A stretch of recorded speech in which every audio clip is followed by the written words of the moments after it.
Wagwan, ya bomba clots, ya black clot, pussy clot. Welcome back. Glad you made it. Thank you for joining me once again. It's another social production. That's right. We're doing it on Friday, January 23rd, 2026. I was about to say 2025, but it is 2026. And here we are, wherever you're tuning in from, whether it's Canada, down south in the United States of America, further down south, Mexico, South America, Europe, Asia, Africa, Antarctica, Papua New Guinea, New Zealand, Australia, Sydney, Australia, Melbourne, Australia, over there in Zimbabwe, Tanzania, Senegal, over there in Finland, the Finnish people, Switzerland, over there in Davos, you freaks. Nonetheless, wherever you're tuning in from, whether it's from underneath the ice caps, whether it's inside the volcanoes, whether you're in a spaceship getting ready to orbit the moon, whether you're orbiting Uranus, it doesn't matter wherever you're orbiting, as long as you're sitting down, masturbating, and or having sex and consuming these videos and talking about it and sharing it with your family and friends. Thank you once again for joining me. Let's get a sip of this shit right here. A lot of fun to be had. Of course, it's Friday once again. Still a little bit hot and on the, oh, that's good. That's good when you burn your, the tonsils are burning. That's nice. Let's get right into it, ladies and gentlemen. The people have spoken and I had to take it to the next level. What am I talking about? I'm glad you asked. Thank you. You might have heard about this app. Apparently there's a new dating app or it's date deposit app. That's what it is. But here's the issue. Here's the concern. Let's break it down together. Dating deposit app. Bitches be out there wanting to go for a date, but they want to get paid for it. So you got to make a deposit. You select your hoe. You select your bitches. You pay the money. Then you go on a date. It's called a date deposit. It's called Courted, I think, actually.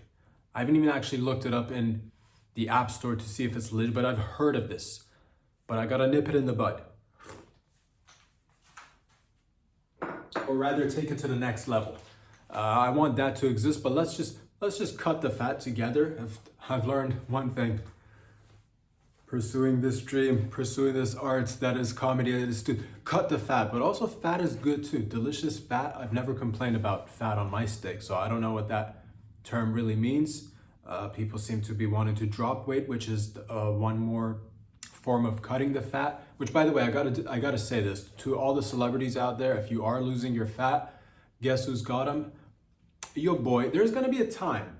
TikTok. It's gonna be TikToking on your ass. All right. And one day you're gonna be like, oh, where's my fat that I lost? I have all your fat. I've been storing it in a storage unit. Somewhere safe.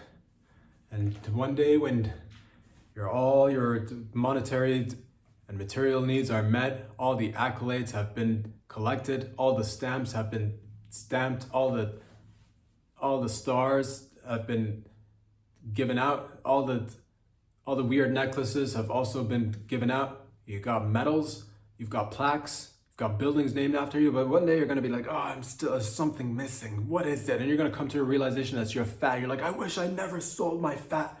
God, never did I think I'm gonna miss my fat, taking all these pills and exercising and losing. And guess what? You're gonna be crawling on all fours, probably in the nude. Wonder where your fat is. Guess what? I'm gonna be just scooping it out of mason jars and eating it right in front of you. So I don't even know where I was going with that, but the point is that sometimes don't cut the fat. Sometimes leave the fat in there.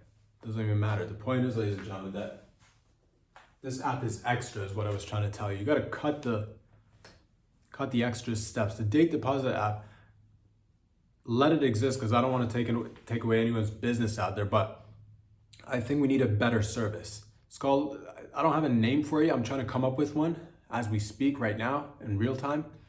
Whore me out right now. That should be the name of the app. Or sell this booty. Sell this juicy booty.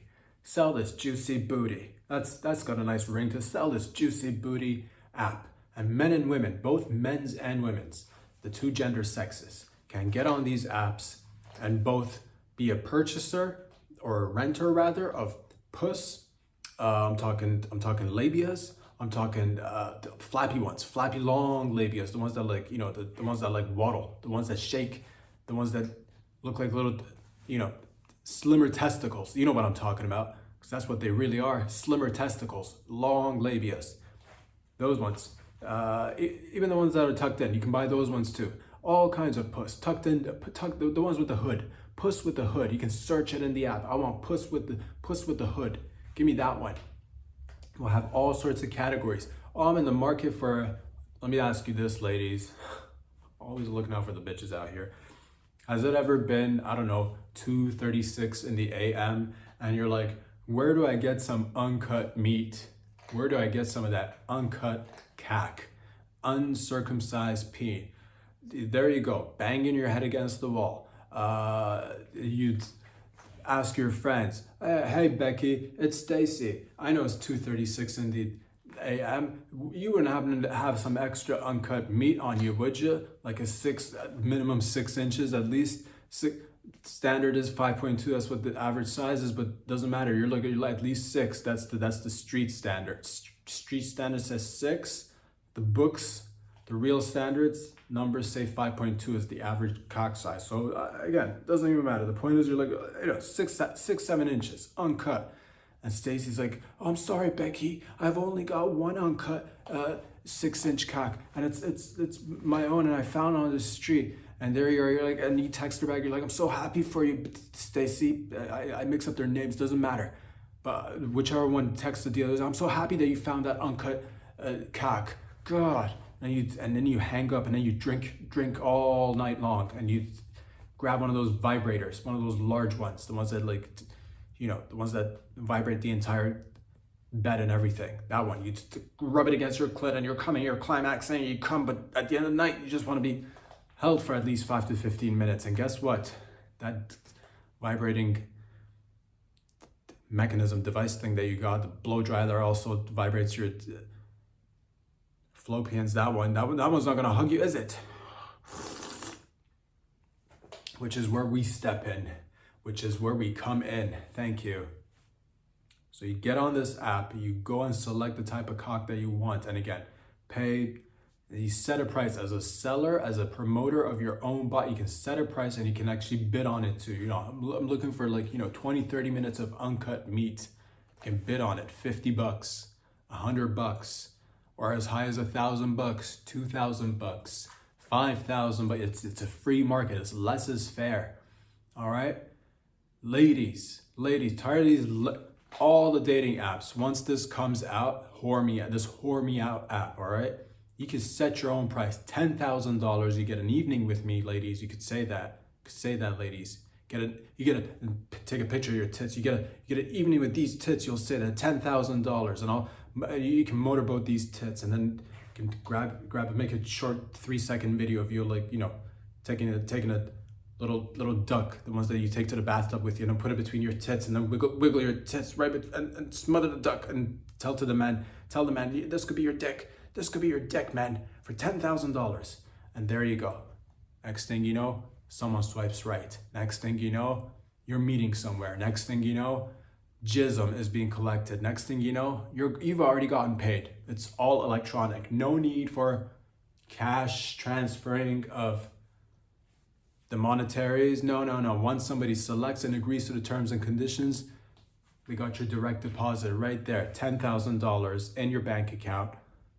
One night of work. It's not even work at that point, is it? So it's called the Whore Me Out app.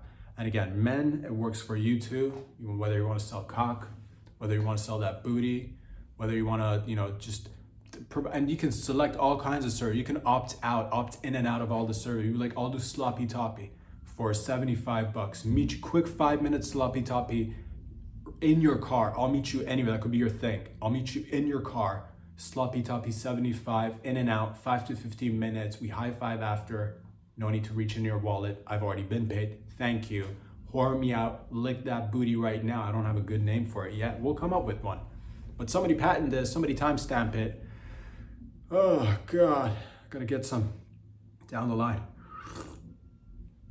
Got to get somebody to assist with the timestamping and patenting of ideas, all the ideas that we come up with here. But somebody leave a comment so we remember this one, the Whore Me Out app.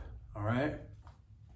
You want to get a tall, slender, you know, Kenyan man, you can get him $25,000. A slender Kenyan man with a 7.6-inch cack, uncut. You want an extra cut? We got that. Extra cut peen. We got extra cut peen. And how hard is that to come by? You don't know. I gotta set up a date. I gotta get him. I gotta get to know him. What do you do for a living? Lame ass conversation at the dinner table. Deep down inside, all you're wondering is he extra cut or does he have extra meat on him? What's going on? Ah, you're welcome, ladies and gentlemen. So again, it's whore me out right now. Forget all the little, extra steps in the middle of the pussyfooting and beating around the bush. Get right to it. Get right to it. Whore me out right now. It's the name of the app. Get on it and make some money.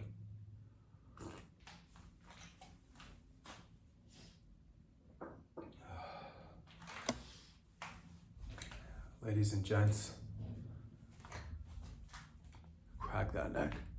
Right there. Right there. That's good. It's good stuff.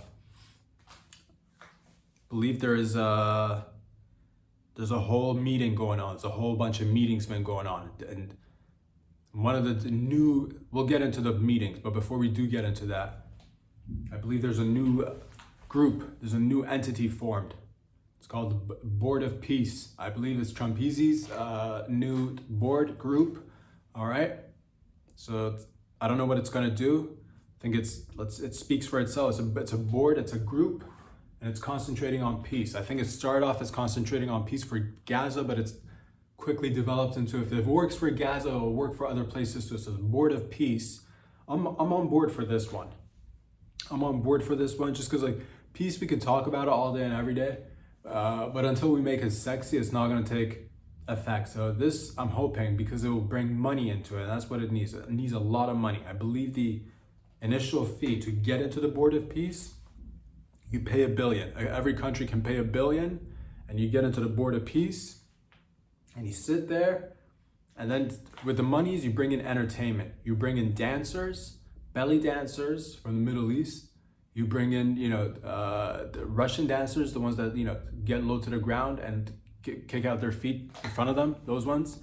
You get Scandinavians, you get Africans, you get North American dancers, you show some tits, have sessions for the people who attend these board meetings where we wax your pubic hair and make it into a necklace and give it to you, and so you can wear it around your neck while we watch the dancers. And you got to make it sexy. Peace has got to become a little bit sexy but that's the thing. It hasn't been sexy because there's been no money in it. Once you bring money into it, war on the other hand, how many war movies do we have? Countless. Why? Because war is at the end of the day, as bad as it is sexy. Nobody's ever watched a war movie and been like, this is not sexy. Schindler's List, right? One of the sexiest movies out there. Savings Ryan's Privates. Savings Ryan's Private, one of the sexiest movies out there, right? Why? Because war has been made sexy. So we got to go out there and make peace sexy. People struggling, but then coming out on the other side and getting that peace. In the midst of it, getting into relationships, falling out of relationships, struggling a little bit more. In an area where it's all turned into rubble and there's no hope. But guess what? There's a little tiny family of rats living under the rubble, and that family of rats befriends a little small girl who has dreams of peace, and that little girl grows up, but then she gets shot. But guess what? She had an older sister who has already been developed. She's like 25, big tits, and she falls in love. And she never actually got to know the family of rats, but that story died with her younger sister. That's just sad, but that's part of peace. But you know what's not sad? That 25-year-old falling in love, getting herself a family. Finding that there's guess what? Her and her family are walking one day. What is this? It's the department. It's a building. It's an office building. On top of the office building, it says what? Board of Peace. She goes in there, and there's just money. There's money, resources. There's education. There's titties. There's water, running water, electricity. Big buildings, shiny buildings with reflective glasses. Swing sets for the kids. Hookers for your husband who works so hard. Extra wax for his mustache. He's got a mustache. He's bringing that back, so he's got to wax it. And there's plenty of that food, abundance of food, so much food that you'd be like, oh, let's have a food fight instead of a real fight. And you're smothering yourself with food, cake, rubbing cake all over your tits, stuffing it in your relatives' faces, and then chewing some cake and then spitting it into each other's mouths and feeding each other like disgusting little birds. But that's beautiful, and that's how you make peace sexy. At least, like, you know, some parts of it is. Some parts of it is that. So you got to make peace sexy. So this board concentrates on bringing resources so that we could climb out together collectively. Humanity can climb out the rubble and get going with the money makings. And then you bring in the destination resorts and people jet set, and you get a job there. If they're not taken over by robots, it doesn't matter. It'll take some time, 2 to 3 year plan. Hopefully it will work out. We'll see how it goes. We'll get down to that, by the way, but we're not even discussing that. This is just the Board of Peace section of this little program. Let's not get ahead of ourselves. But that's long term. The Board of Peace is to get you in there. All right, so you become, and you need, I believe I'm learning, you got to make things international. And I've already taken many steps. We already know we're an international global conglomerate here at Glad You Made It, Social Productions, thank you. And you got to make your, because this is the thing, UN, you know, global, Board of Peace, global, other stuff, fucking global. They're doing it, and we got to do it too, together. So make yourself, lessons of moral of the story for my son. I'm saying this out loud, but I hope somebody maybe out there listening, you might pick up something as well. Make yourself a global entity. Create a group, create a global movement of sorts. You get in a lot of money to make it sexy, whatever it is. The cause needs to be, you know, fucking, it needs to be wet. That's what I'm trying to tell you, okay? Peace, up until now, not wet. With the Board of Peace, the moisture is, at times, people are like, oh, I'm so wet. Oh, this is too wet, you know, and it's not a bad thing to be complaining about. Nobody ever complained about being too wet. But that's when you got something to do. That's when you're not, you know, that's when you're thinking outside the box. That's when you're keeping yourself busy. When you're not keeping yourself busy, when you're not doing productive things, when you want to just, you know, do things because you're bored, then there are people like, you know, sometimes, and I don't know people on an individualistic level. I just see some people's work, some people's, you know, or attempts at work, or I don't even know what they're doing out there, but it doesn't matter. What are we even talking about? Skirt, people who are bored, people who do things to make themselves look like they're doing important, good stuff, really good, important work stuff. Oh, things that really matter. What's her name? This bitch. She organized a protest in a Minnesota church. Levy Armstrong, Nikema Levy Armstrong just got arrested. This bitch organized a protest to disrupt, that was the Operation Pull-Up. This bitch, Nikema Levy Armstrong, she organized it, what they did, and then I saw Don Lemon showing up there, either being a, you know, alleged reporter, but also in the initial stages, he was kind of, not quite sure if he was part of it or just reporting on it, but it doesn't matter. This is where the important work comes in, all right? This is where the important work comes in, because we all know the number one threat to society is good, hardworking, regular Christian churchgoers. Those guys and gals, those families need to be interrupted, disrupted, and that's how you get things done. Skyrocketing house prices, you know who's behind it all. Christian families who attend church. That's right. So disrupt the people who want to go and pay homage to Jesus Cristo. You know that guy. That's where the problem is. So yeah, these people showed up. I believe she got arrested. I think she got arrested. The organizer, this bitch got arrested because there's this thing. I didn't even know about this, but there's this FACE Act. All right. You can't, apparently, there's a law. I think I read a little bit about it. I think it was passed by Bill Clinton. So, despite the fact that, can you separate the underage sex and the man from some of the good that he may have done? and that to that question, we can always say yes, a person could have allegedly fucked underage, but also could have created or helped create the FACE Act, and that's basically when you can't go and disrupt people or threaten people who are trying to worship in a place of worship, if I'm not mistaken. That's the gist of it, at least. Not all of it, but the gist of it is that. So yeah, these protesters went in a church, and I don't know. They pretended they cared about some other bitch who got shot. What was her name? I forget her full name. Good was her last name. Something Good. And these people wanted justice for Good. You gotta get justice for Good.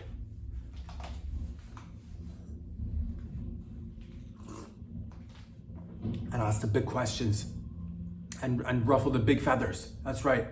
Pastor in a church and his flock. I don't know what this group's beef was with these guys. One of them, I think one of the initial beefs was that I think the pastor happens to also be a ICE agent, part-time ICE agent, part-time pastor, I'm not quite sure. And then somebody, maybe the organizer of the event, Operation Pull Up, Nikima, maybe she found it that, you shouldn't have more than 2 jobs. Have you lived in these times though, Nikima? Everybody's got to be out there hustling and grinding and shuffling and making the bucks and also doing good work. So yeah, he might have to go out there and be an ICE agent, but that doesn't take away from the fact that he's also a pastor and he wants to, take care of his flock. Moral of that story is that if you want to, make a difference in this world, you go where you find these peaceful, nice, beautiful people, Christian churchgoers, and you disrupt their congregation or whatever it is that, those guys, that the big problems right there, making a big difference.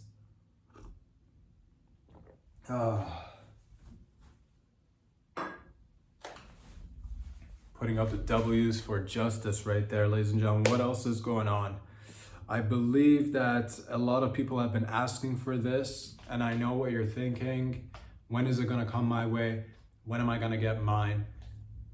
I want a Havana syndrome fuck, and I need this equipment. While we're fucking, me and my husband, you'll say that to yourself, ladies. I wanna get that Havana syndrome fucking going on, and it's when basically you're fucking and you fuck to the point where you bleed from your face and your tits and through other parts of your body. That's essentially the highest form of climax known to mankind.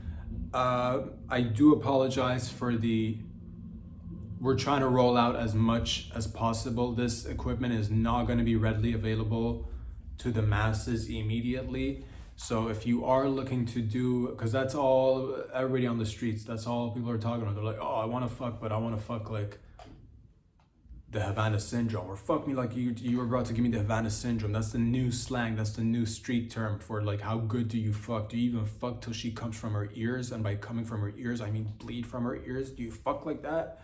People are talking like this. And the answer to that is no. The vast majority of people don't have access to this beautiful equipment which makes you bleed from your face. But here's where I come in. I know we don't have that on mass distribution as of yet, but that doesn't mean that you can't fuck to the point where you create bleeding from the ears, the eyes, the nose. So if you want to be fucking like you got yourself the Havana syndrome, ladies and gentlemen, look at the holes in your lover's face. I'm talking eyes, ears, noses. These are your entry points. During your intercourse, I need you to take your fingers, all right? If you were aiming to get you to bleed from these holes, quick clip in your fingernails. I want you to grow your fingernails. This is for both males and females. Get them nice and sharp, jagged. Chip them if you can. Chip your nails if you can. And during intercourse, ladies and gents, just poke gently, not too much. We're not going for lethal poking into the eyes and ear, just a little. You poke the ear, all right? She's clamped down on your cock, right? She's clamped down like a vacuum. She's sucking it. And you're pulsating inside her, right? Ladies, take your fingers, poke them right in the eyes, And that's when he'll start to bleed. And right there, that's when you say faster, faster, baby. And then poke him some more in the eyes.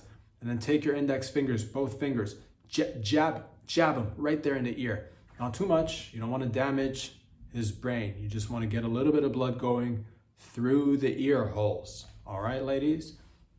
Simultaneously, fellas, take your thumb, stick it up her nose. Stick it up her nose while you're squeezing her tits like this. One hand on the tits, one thumb up the nose. Get her to bleed a little bit from the nose. That way, you get the same effect as the Havana syndrome. And that's how you fuck and give yourselves the Havana syndrome. That's called Havana syndrome fucking. Later down the line, of course, as this technology becomes more readily available and it goes back to, you know, cost of production, we're trying to lower those, but it is expensive at the time. That way you'll just have it little miniature Havana syndrome inducer, and then when you press a button, you'll start immediately just fucking coming from your face, bleeding, and combining that with your sexual experience, you can have one of the most exciting, exhilarating climaxes of your lives. But until then, stab, poke.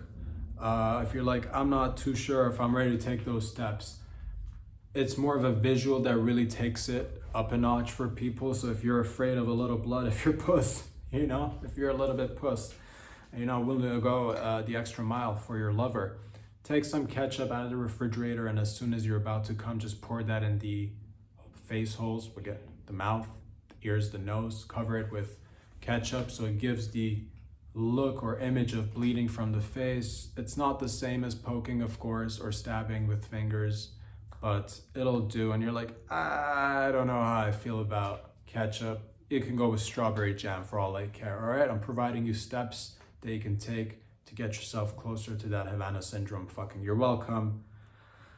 Things that people like to discuss, but nobody ever goes near. But here, we touch everything that's important and sometimes difficult to discuss. All right.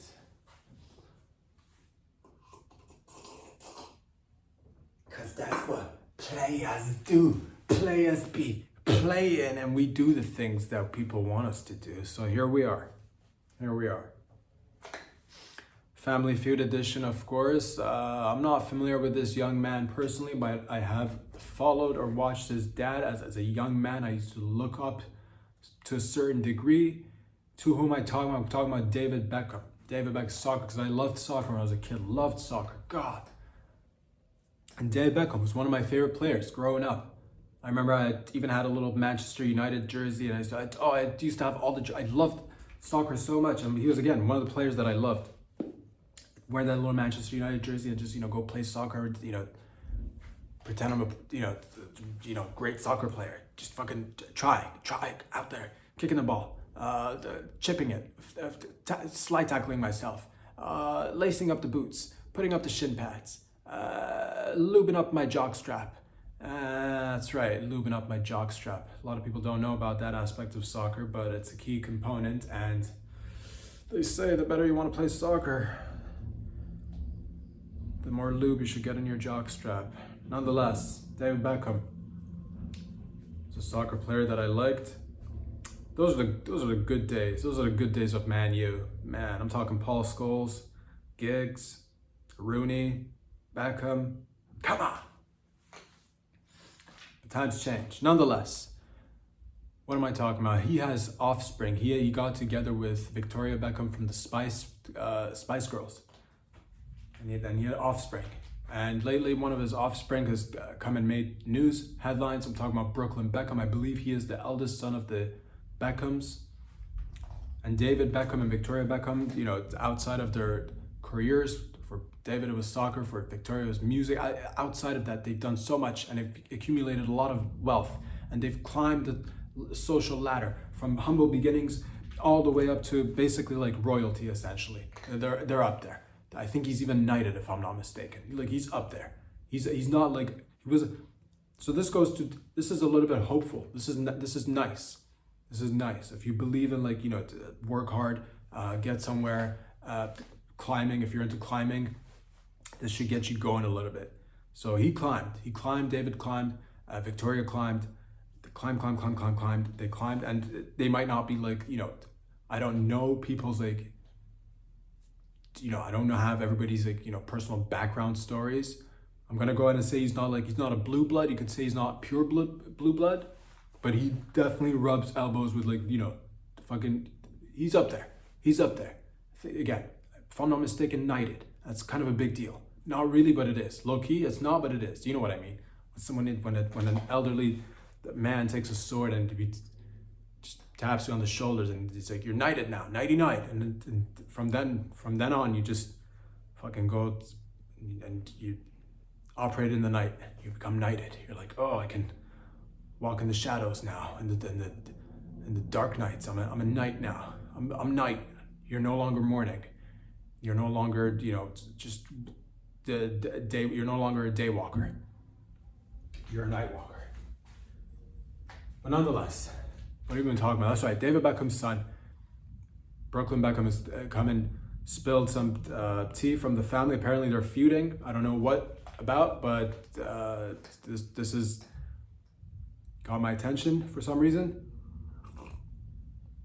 He's complaining about his mom and dad being controlling or demanding, or wanted to be controlling and demanding of the way he runs his life or whatever. I don't know the full details of it, to be honest. He's beefing with his family on the lines, saying like how his mom, Victoria Beckham, tried to just kind of come in between him and his wife, his new wife, because he's been newly married. I believe the chick he married is also from a wealthy family. So all in all, the takeaway from this is that who am I going to side with? This is what I was going to talk about. Right. I don't know Brooklyn. I know I grew up watching David. So I'm going to side with David. He is, again, played soccer, which I loved, accumulated a lot of money, married a hot bitch who also made a lot of money, maybe even more than him, which is, they both made a ton of money. So all in all, I'm going to side with David and Victoria. Again, I have no attachment to Brooklyn. No attachment. If it wasn't for, again, I don't know the dynamics of this family. I don't know that, I'm going to give David Beckham and Victoria Beckham, the Spice Girls, come on, contributed to humanity. David Beckham contributed to humanity. I don't know Brooklyn. I'm going to say that is but then again, it is his son. And if I have love for David, I must have love for his son, but I can't. No, I can't, because this is a comedy show. So get rid of him, okay? If you need a new son, I can step in. I will never complain about the ways in which you want to run the family image business. I don't care. There's millions of money involved, maybe even billions. I don't even know how rich they are. They're knighted, okay? So they're really rich. So get rid of your oldest son. I can walk in there. We can have this whole thing wrapped up in 24, 36 hours. I get married to whoever you like. It doesn't even matter. I continue the podcast. You guys pour money into the podcast. We get more sponsorships. I'm talking soccer shoes. I'm talking fashion, dresses, music from the Spice Girls. We take the money we build from the podcast, put you guys into some high-tech cryogenics, stop you from aging, take out your genes, have more babies, clone you guys, take the empire that is the Beckham family to the next level and dominate. We can't do that if we have loose lips, members of the family going out there and just blurting all sorts of nonsense about mom and dad there. So appreciate your mom and dad. But also, I don't know the dynamics. Sometimes you hear celebrities doing weird shit with their family members, but the regular people do too. But celebrities, of course, get the attention because they're in the limelight and they're in the spotlight. So they get, I don't know, behind closed doors, is it one of those relationships where you hear like, oh, so-and-so like kissed his daughter on the lips for way too long. What is that all about? And you're like, nah, they did. And then you see a image of, oh my God, why is he kissing? You're like, or such and such kissed his son on the lips for like 3.5. So why would you kiss your son? He's way too on the lips. God. I don't want to mention names, but we've heard of them. We've seen them too. It's like, so I don't know what goes on behind closed doors. Are they manipulative? Are they running an empire? Are they all of it? Yes. Do I like David Beckham, Victoria Beckham? Also, yes. Who am I siding with? Moral of the story, David and Victoria Beckham. The kid could kick rocks. Of course, having said that, if there's any attachments to the kid, then it's a grown man, by the way. I say kid, it's their kid. It's a grown man, I think. Nonetheless, I think you'll all be fine. You'll all have a ton of money. It's okay. It'll all work out when you have a ton of money. That's more or less worked out already, isn't it? It's nice. It's good. Moving on.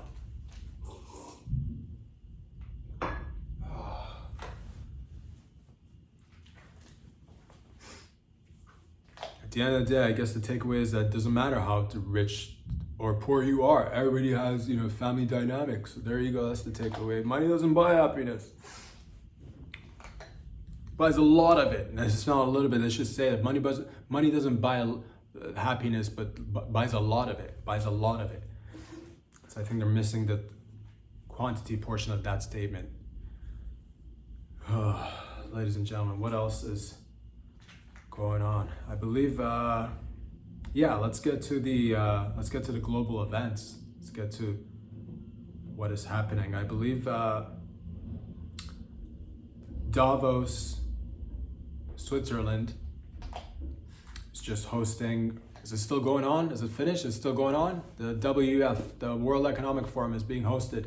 It's the lizards meeting, annual lizards meeting of the year. Beautiful lizards get together, congregate. Talking from big tech, big oil, big military, diplomats, presidents, prime ministers, they get there. These are the beautiful lizards, some of them, not all of them. Asset management companies, they get in there, big ones, they get in there again. Get in there and represent the regular average folk. They do things that represent the average. They want to bring people together, and no one brings people together better than lizards. There's gonna be a lot of, again, it's gonna be nice for a few days. They get together behind closed doors and discuss how they're gonna help control and guide and sometimes even push certain dialogue. It's all about dialogue. That's why one of the core things I learned is that it's about dialogue. What kind of dialogue? It's more like it's top-down dialogue. It's top-down dialogue. So these guys, because they have a lot of influence and a lot of affluence, they get there.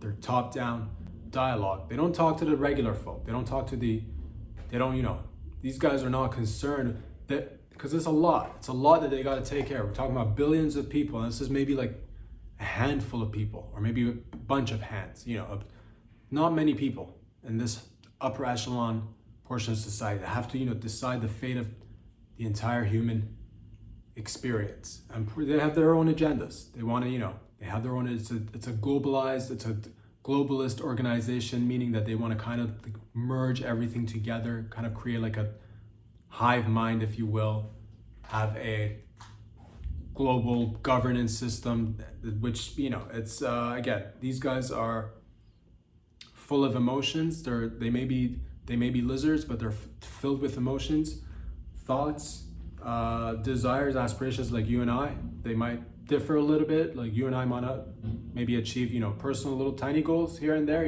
succeed in our lane. These guys want to control all the lanes, and that's their aspiration. They want to, tell you what you can say or what you can't say. They talk about freedom of speech while shutting it down. They talk about autonomy and sovereignty while dictating to the rest of the world what they can and can't do, whether it comes to their bodies or borders or anything else for that matter, when it comes to banking, when it comes to money matters.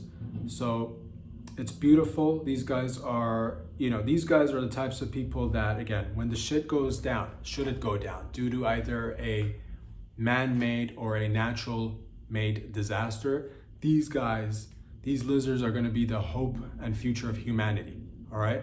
So, because we can't have like regular people, it's not gonna be the regular people. It's gonna be these guys. It's gonna be these guys in their exclusive clubs, with their fancy jets, with their billions and trillions of dollars in wealth. These guys are gonna be doing the important work. Regular folk, again, it's, you know, everybody's, yeah, it's great that everybody has a voice and everybody has, but again, some voices matter more than others. And the lizards up top, these guys are the most important ones. So we appreciate all their hard work, everything that they do. I hope you take some time with all this hard work that you're doing. Get yourself some nice horse. Go to my app, the one that I created, because you're busy in Davos. You're gonna need to exert a little bit of tension and relieve yourselves of all the responsibilities, the load that you carry. The load that you carry is just too heavy of a burden. So please get some of, again, go to my app, you know, whoremeoutapp.com. Whore Me Out, there's no .co, it's just an app. Whore Me Out right now, that's the name of the app. Go right now.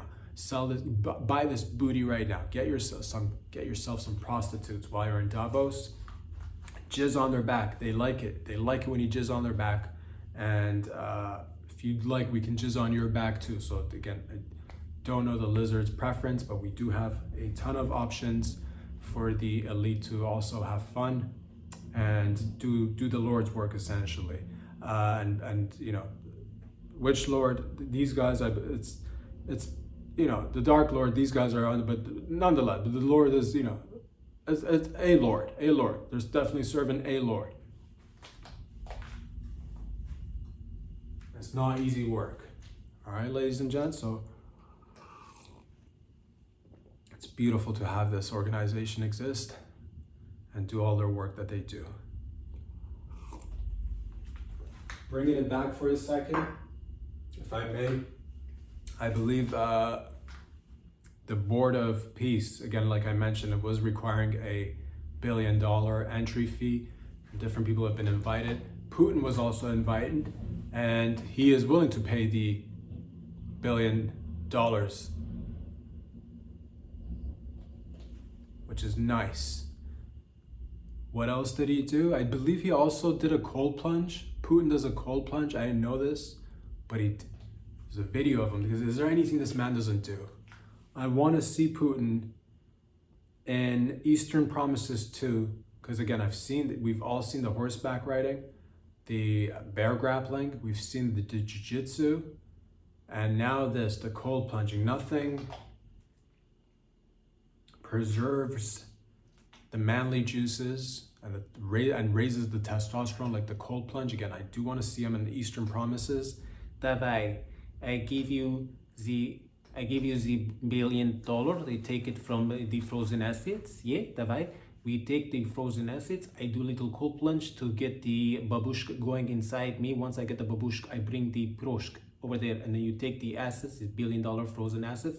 The rest of it, we get together. Zip, zip, zip, zip. We get together, discuss many things that are going on. What in terms of President Trump, the way is, I don't particularly care for his stance on Greenland, whether he wants to take it or not, and none of our business. We can take a look at history, and it's been done in the past. And other nations, Alaska was a good example of nations buying other nations from other nations, and давай. God.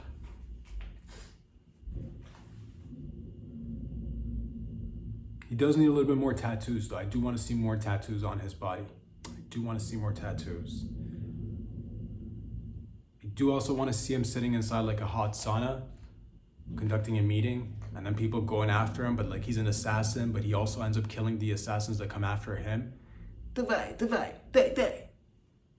No one messes with Putin. No one messes with Putin. Is he, jab, knife. I rip your skin off your body and I wear it like a suit, because I'm a big man with lots of power, and my balls are very filled with sperm, because I go take a deep cold plunge.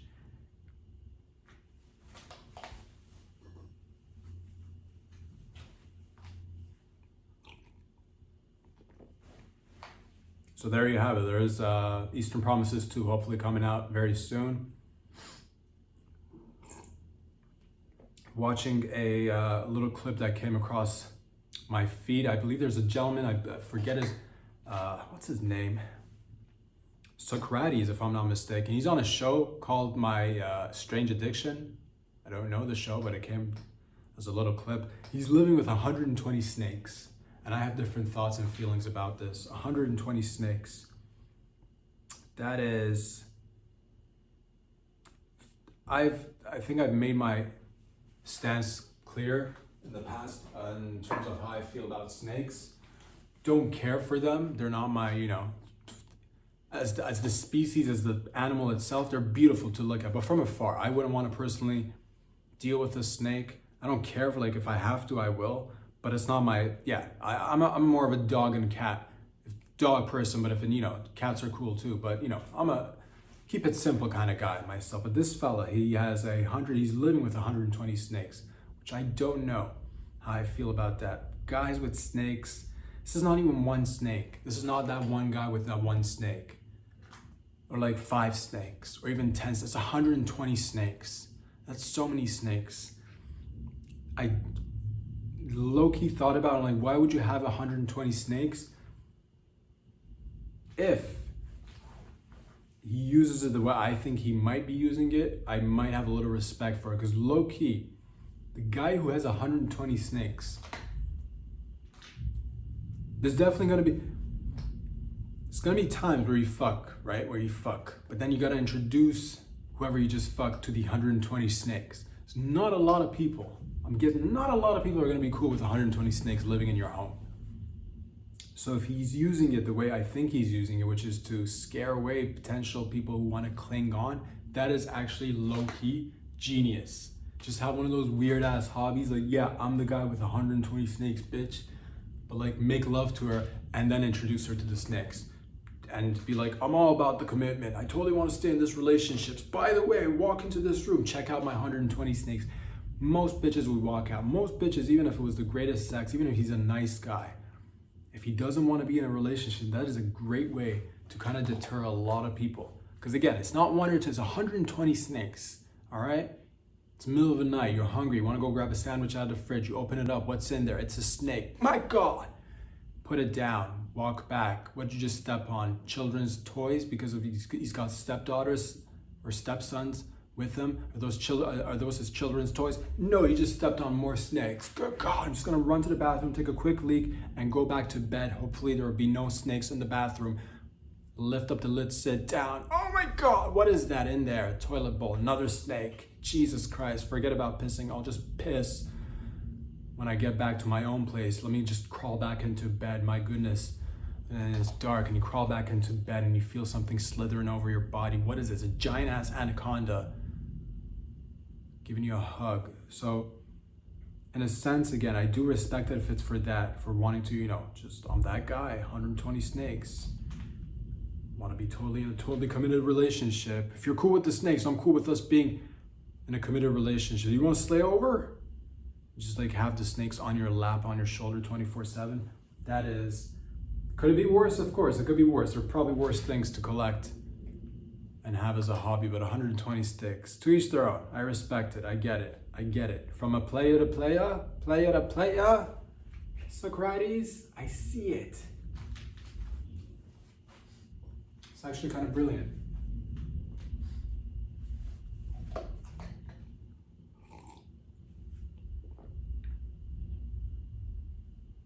Same thing, like, if you're trying to do that, yeah, just go for an animal that most people just, stay away from. Get a whole bunch of cockroaches, get a colony of cockroaches and just like let it live in your house.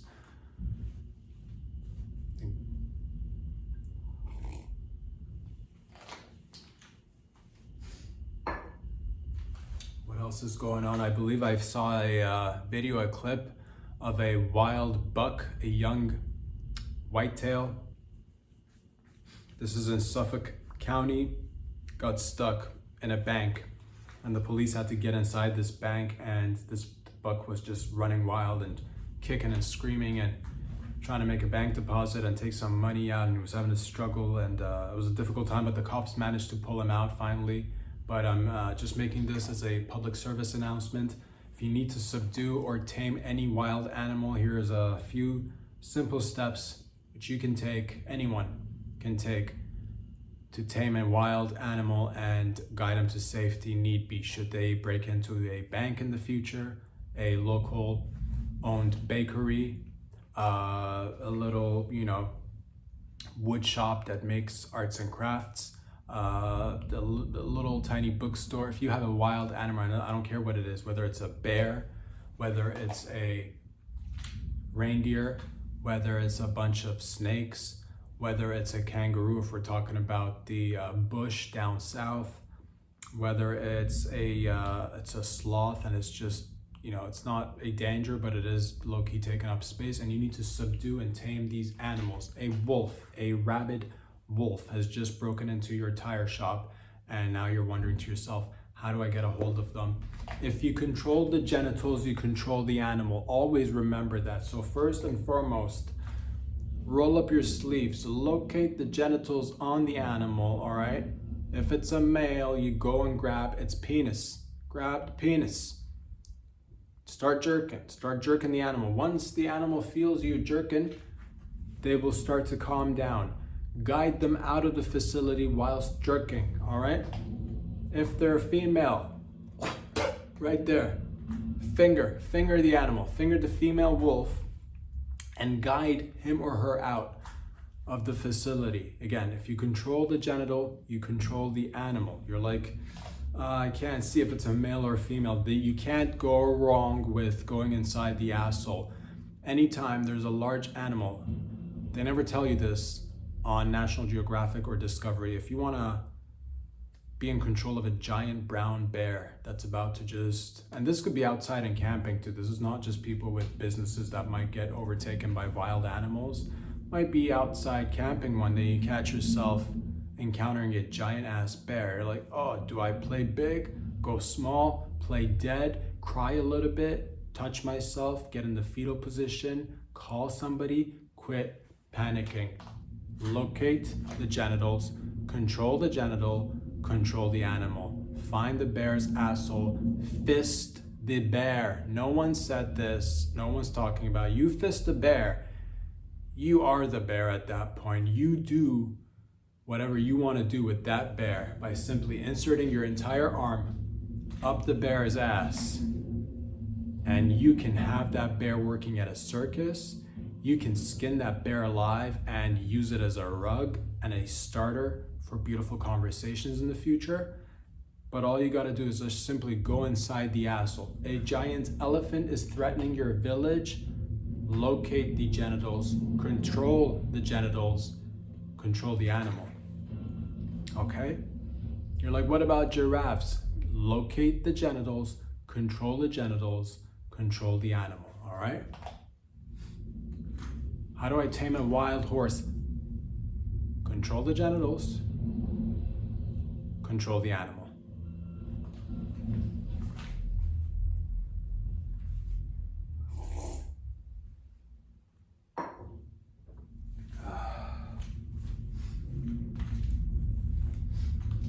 I believe Baron Trump has just saved a hoe. Baron Trump saves the bitches. This is we're embarking in these years are the legend-making years. Remember these years, okay? If I'm not mistaken, Baron Trump has many friends. One of them happens to be female. At one point, she made a phone call. I think she was in the UK. She FaceTimed him immediately. And Baron Trump, and he's a large boy. He's a man. He's a young man. I'm not sure of his age, 18, 19. He's a young man. But he's large. He's big, tall, large man with his large, big arms. He grabbed his phone and he swiped yes, answer. And he saw his friend in distress. This bitch over there in the UK was being allegedly attacked by an ex-boyfriend, by a jealous ex-boyfriend. And then what did Baron Trump do? Using his commanding physique, he grabbed his phone, and they have to make him a special phone, which is larger, slightly larger. You wouldn't understand because you're just a regular sized person. They have to make him a larger phone. He grabbed his larger phone and he called 999, which is the UK's 911. You guys are weird ones. Just go with 911. Got to get our own number, mate. Got to be ourselves. Can't be following what the US is doing all the time now. Can't we there, son? Got to go out there and get our own 999 call. Can't be calling 999. Got to go out there and call 999. That's how you get the police out there. They're gonna come help you. So he did that. He called 999. He's like, what? This bitch, my friend, is being attacked by a boyfriend. Send help. And giant, long helicopters immediately flew over to his friend's house or residence in the UK and found that the young lady was in distress. And they said, bitch, don't worry. The helicopters hovered. The special forces lowered from ropes, hovering in midair with AKs or machine guns made in the UK. Maybe they were still AKs, and they blasted that son of a bitch. Glass flying everywhere. The condo building lit up entirely. Explosions. Maybe different floors collapsing on top of one another. What did the special forces do? They got in there and they're like, don't worry, bitch, we're here. Baron Trump, the savior of bitches, has sent, he couldn't be here today himself, but he asked us to come in and do the work. So we're here, come with us. And they stomped that son of a bitch who was allegedly punching or harassing or maybe even getting close to maybe doing God knows what else with this young woman. They stomped his face, they curbed him, they curbed his face. And all thanks to Baron Trump. And he made that call quickly, swiftly, and he moved fast. And not just because he's like bigger, like just because he's bigger doesn't mean but it was fast, all right? Like, but he is quicker though. He made a phone call, and he grabbed that phone real quick, like extra quick. But some of that quickness comes from his size, because like he's bigger. So like every step he takes, it's like 2 of your steps. So he is quicker. So when he calls, that call's gonna be quick. When he does anything, it's quick. It's very fast. He's bigger. It's like 12 feet tall. It's growing by the day too. It's like, I think 12 feet, 13 feet tall. He's really tall. But he made that phone call and he saved this bitch. And people have asked, what's it like? And this reminds me of like, I don't want to, this isn't about me. I don't want to draw parallels or anything, but this low-key reminds me of another man who has done similar activities, saving the hoes, saving the bitches. All right, fine, I'll get into it. You guys have just pushed me in a corner, bent my elbow, twisted my wrist. All right, I'll tell you all about it. What it's like to be a hero. What's it like, day in the life of a hero? We don't look at ourselves as heroes. Saving bitches is a extracurricular or, just one of those activities that, if you're into it, you're into it. I've been doing the same kind of work for at least, 10, 15 years, I'd say. There were a few times bitches needed help. Plenty of times.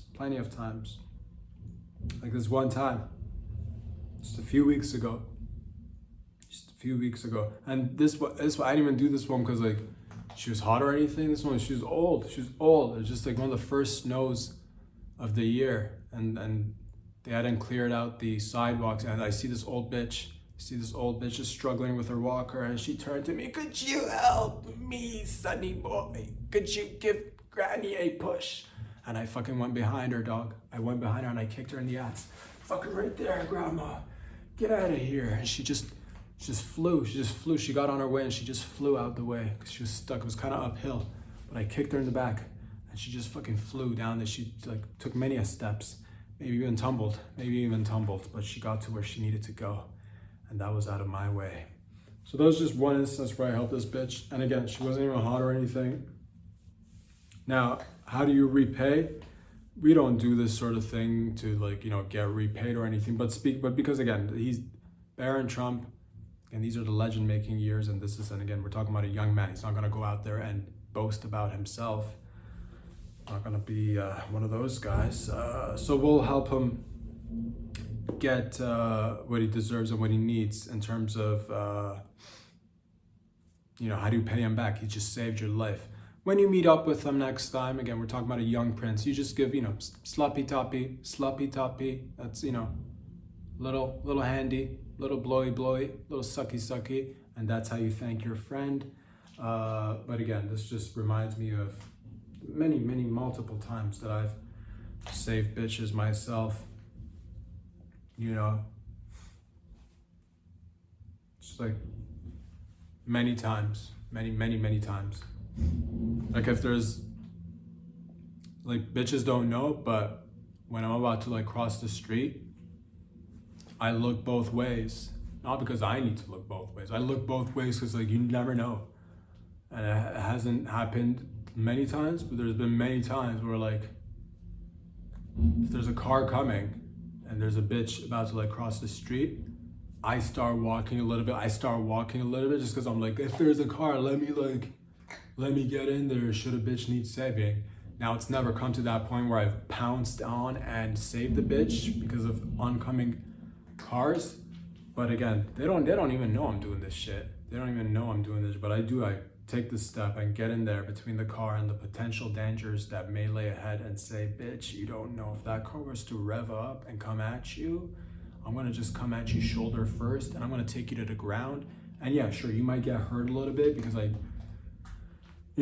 tackled you essentially is what I did. You might have some broken ribs.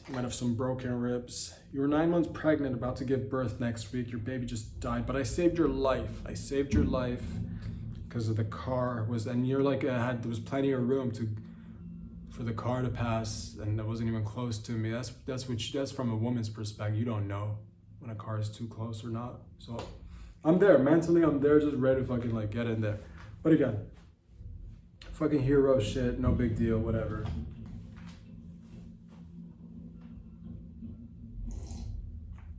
But I want you to take away essentially, this isn't about me. Takeaway is Barron Trump anti-misogyny, anti-sexist, anti-assault, remember all these, because down the line in like 10, 15, 20 years when he's running for president, you're gonna have to see highlights and you're gonna be like, what has he done? He'll do other stuff. He's got plenty of time to do this, but like you remember, this is going in your head right now. It's going in your head. The legend is being built little by little. It's going in your head. Stands up for women. Big, tall, stands up for women. Women's rights, save the bitches. It says no to misogyny. It's not a sexist. Doesn't like assault. Not a fan of assault. Anti-rape. Put that one in there too. And there you go. So remember these stories. Remember these again. These are the legend-making years. Down the line, when he's running, remember these years. Let's get a sip of this shit.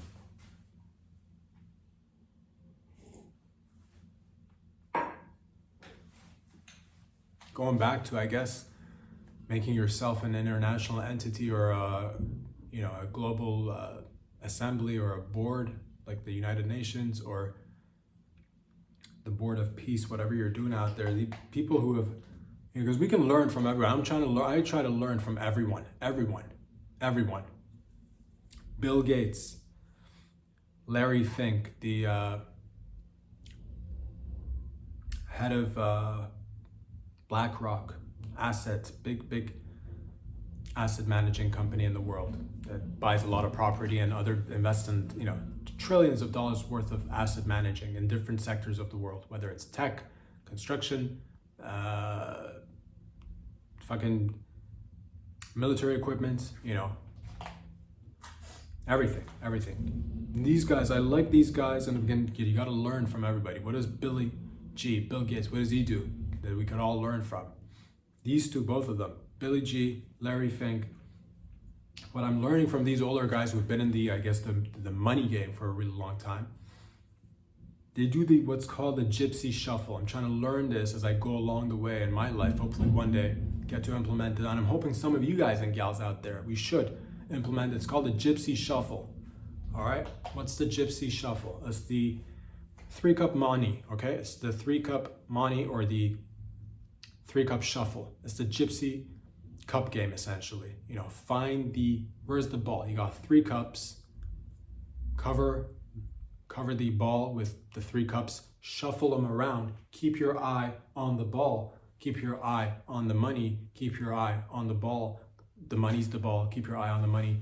Where's the money? The money's the ball. Where's the ball? The ball's the money. Keep your eye on which cup's got the ball, which cup's got the ball, which cup's got the money. Where's the ball? And you select one cup and you're like, it's in the middle one, and boom, that's called the Gypsy shuffle. As the middle cup is removed, you're like, oh, it's not in that cup. Which cup has the ball? Follow the money. Follow the money. Follow the ball. It's in the far right cup. It's in that one, isn't it? Boom. The far right cup is lifted, and boom. Once again, the ball is missing. Where's the money? Follow the money. Follow the ball. Follow the money. Follow the ball. Where's the money? The money's the ball. The ball is the money. It's in the left one, of course. It's in the left cup. Far left cup, isn't it? It's in the boom. Lift up the far left cup. The ball isn't there. The money's not there, and that's called the Gypsy shuffle. With the 3-cup money over there. And what do?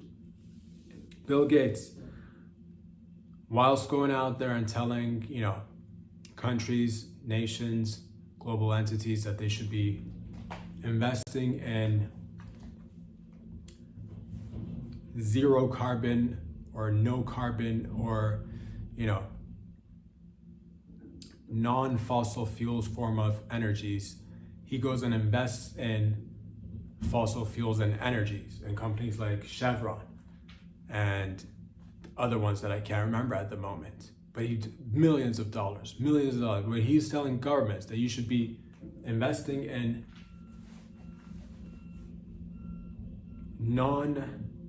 zero coal mines, zero fucking, carbon forms of energy, no carbon energy, he'll say that. And in the meantime, he's investing in carbon energy. What does that do? He's making money, he's making bank. Because at the end of the day, you're gonna need carbon, you're gonna need emissions, you're gonna need gas, you're gonna need oil to run your shit, everything, because everything is made of it. So essentially, he's investing in something, but telling others to invest in something else. And Larry Fink does something very similar. So I've learned, little by little, trying to learn, or lear, that is, trying to lear. He'll be all like, oh, we need to invest in, getting, I know you invest in a lot of land, I'll say that. He buys a lot of land, giant, not personally, but he'll have companies that are under his management buy a lot of land, and then he'll build a lot of stuff, public residential buildings, whatever it is, sell it for a lot of money, control it, kind of monopolize property, essentially, is what it is. And that's what he does. One of the things that he does. Simultaneously, he'll invest in machine guns, military equipment, and simultaneously he'll invest in places that have been, again, impacted by those same machine guns that he's not directly linked to, but the companies that he manages. It's the same, So what was I even saying? I don't even know. He's essentially backing war and peace at the same time. That's the shuffle that he's doing. That's what he's doing. So you invest in war, you sell weapons, or help weapons manufacturing companies sell those weapons, have places get turned into rubble, go back with your companies that are in charge of construction, reconstruct these buildings, make a ton of money, and essentially, again, you're running that beautiful shell game. It's essentially what it is. So I'm trying to learn from these masters of the game and learn to shuffle myself. So that's the takeaway. Learn to do the Gypsy shuffle. That's one of the main points of today's podcast. Learn to do the Gypsy shuffle.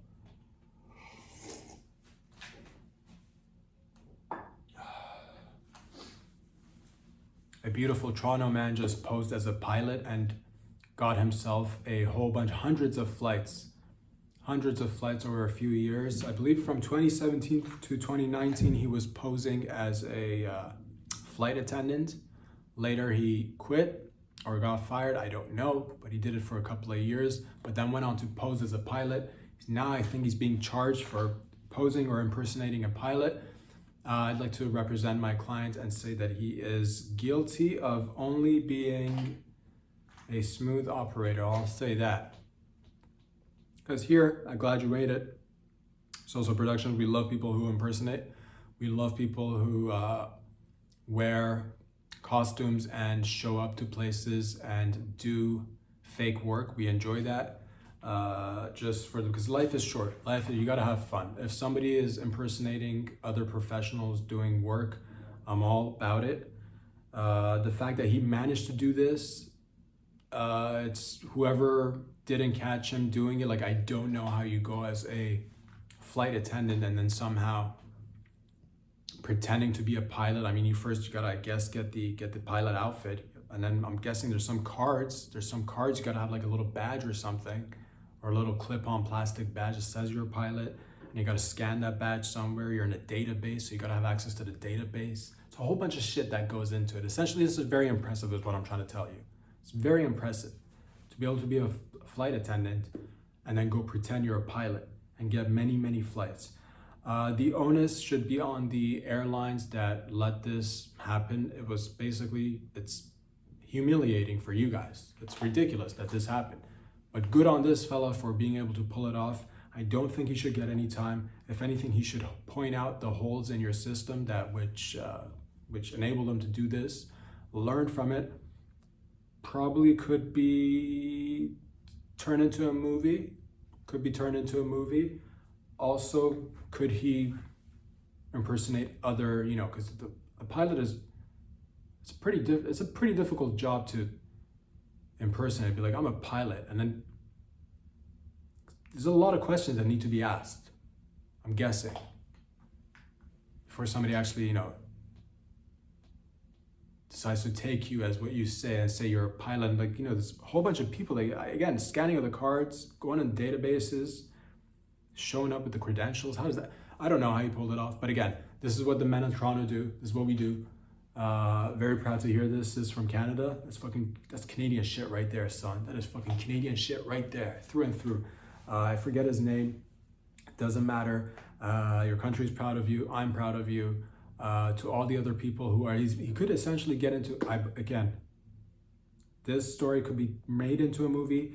If not, he could become an actor. I could see, again, what is he doing? Impersonating a full-blown pilot for years, getting hundreds of free flights.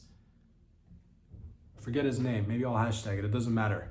Look up the story, hire the man, hashtag free this guy that impersonated a pilot. Can do some pro bono work right there. You're welcome out there.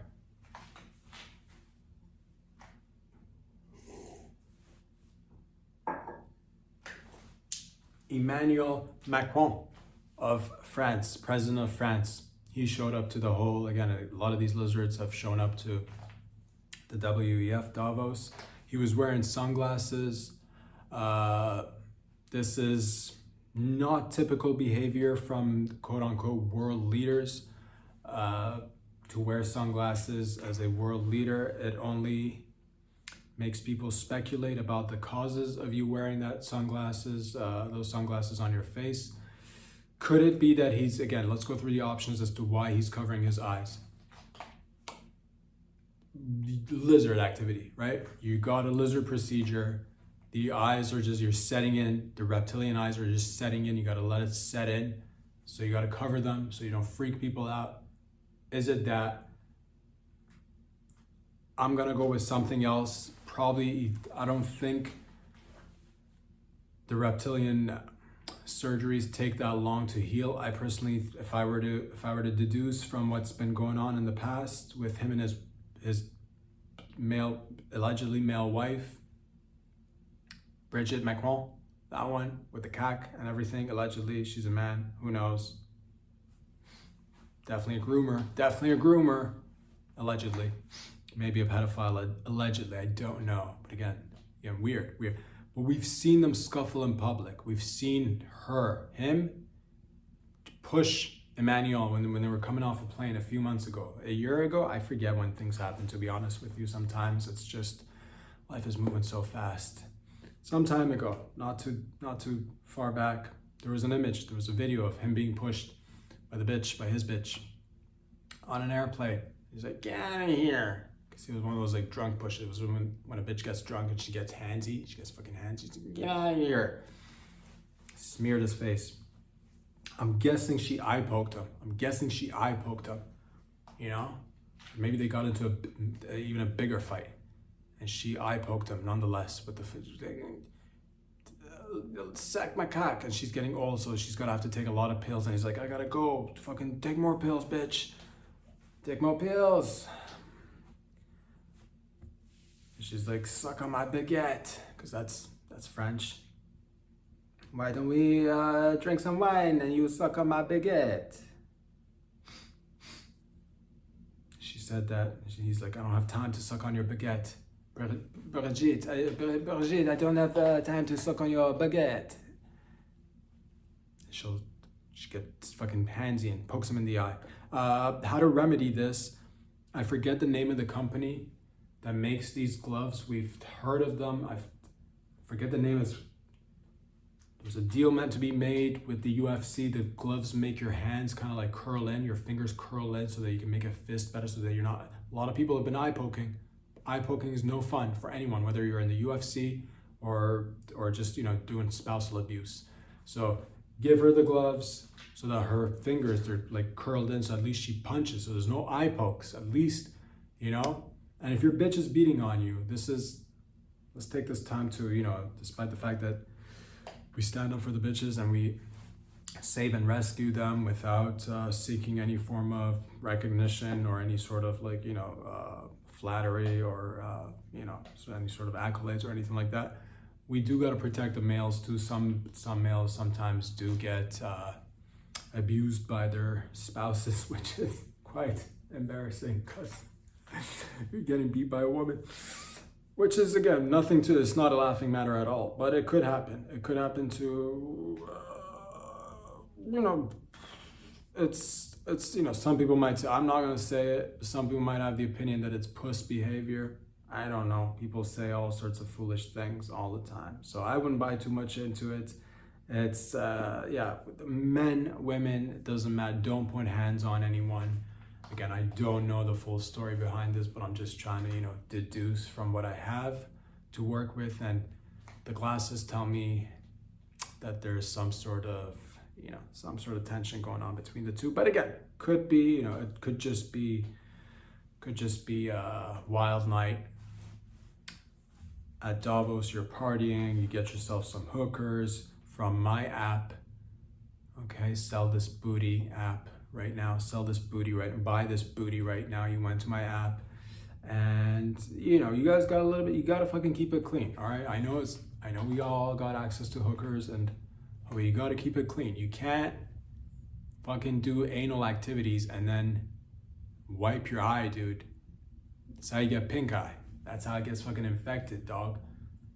Wash it out, rinse it. It might just be an infection. Might just be like, you know, some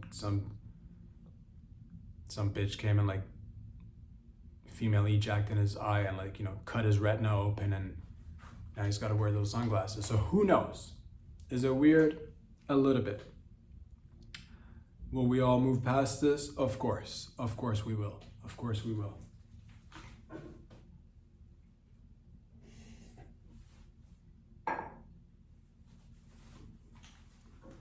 Lastly, I'd like to discuss with you guys the master plan that has been created by Jared Kushner. That's Trumpezi's son-in-law, if I'm not mistaken. Jared Kushner, in charge of the peace that is going to be implemented in Gaza, or Gaza. He has a master plan. Many people are involved in this master plan. It's going to be beautiful. There's going to be a lot of resorts created down the line very soon, in the next few years.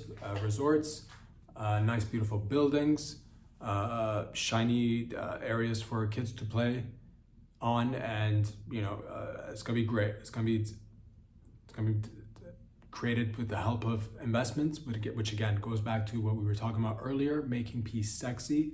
All right. And this is beautiful because if there's money involved, we're gonna be attracted to doing it. Okay.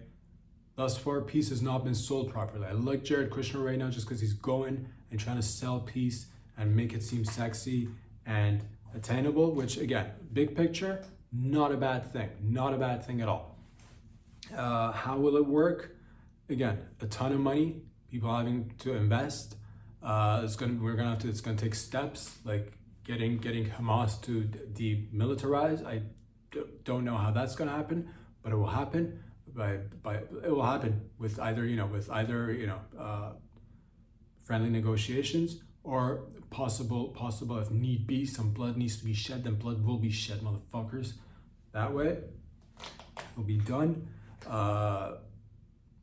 It's like 2 million people from Palestine that need to be given a home at one point or another. Not right now. Right now, we don't know what we do with them, to be honest with you. But again, there is a plan. There's a master plan.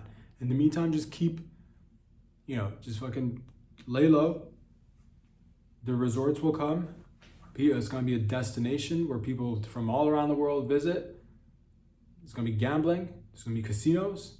There's going to be water slides, water parks. There's going to be drinking.